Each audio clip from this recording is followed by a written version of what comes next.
முதல் வாசகம். திருவெளிப்பாடு அதிகாரம் 7, திருவசனங்கள் 2 முதல் 4 மற்றும் 9 முதல் 14 வரை. கதிரவன் எழும் திசையிலிருந்து மற்றொரு வானதூதர் எழுந்து வர கண்டேன்.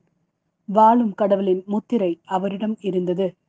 நிலத்தையும் கடலையும் அழிக்க அதிகாரம் பெற்றிருந்த அந்த 4 வானதூதர்களையும் அவர் உரத்த குரலில் அழைத்து, எங்கள் கடவுளுடைய பணியாளர்களின் நெற்றியில் நாங்கள் முத்திரையிடும் வரை நிலத்தையோ கடலையோ மரத்தையோ அழிக்க வேண்டாம் என்று அவர்களிடம் கூறினார்.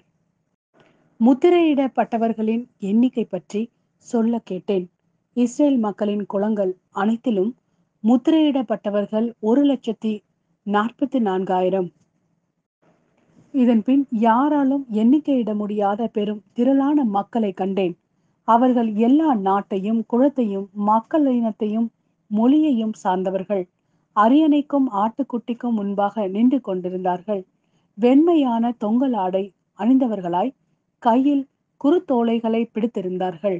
அவர்கள் அரியணையில் வீற்றிருக்கும் எங்கள் கடவுளிடமிருந்தும் ஆட்டுக்குட்டியிடமிருந்தே மீட்பு வருகிறது என்று உரத்த குரலில் பாடினார்கள்.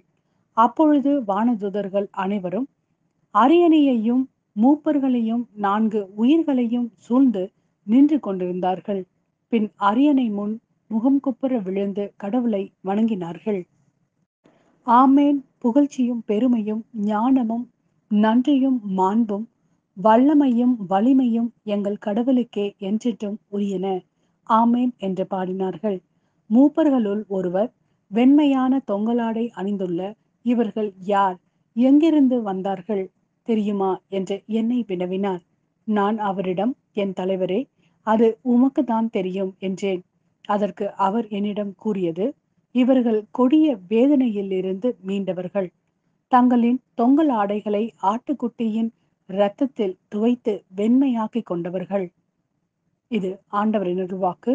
இறைவா, உமக்கு நன்றி. இரண்டாம் வாசகம். யோவான் எழுதிய முதல் திருமுகம் அதிகாரம் 3, திருவசனங்கள் 1 முதல் 3 வரை. நம் தந்தை நம்மிடம் எத்தனை அன்பு கொண்டுள்ளார் என்று பாருங்கள். நாம் கடவுளின் மக்கள் என அழைக்கப்படுகிறோம்.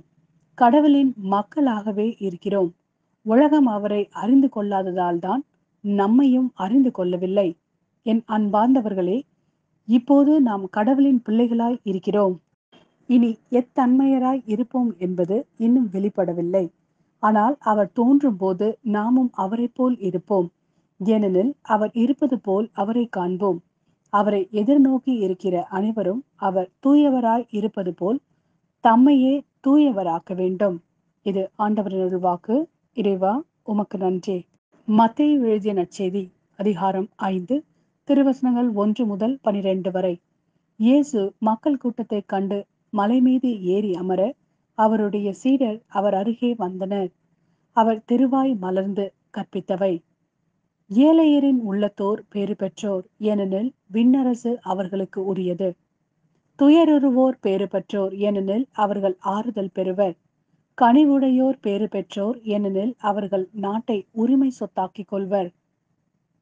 நீதி நிலைநாட்டும் வேட்கை கொண்டோர் பேறு பெற்றோர், ஏனெனில் அவர்கள் நிறைவு பெறுவர். இரக்கமுடையோர் பேறு பெற்றோர், ஏனெனில் அவர்கள் இரக்கம் பெறுவர். தூய்மையான உள்ளத்தோர் பேறு பெற்றோர், ஏனெனில் அவர்கள் கடவுளை காண்பர்.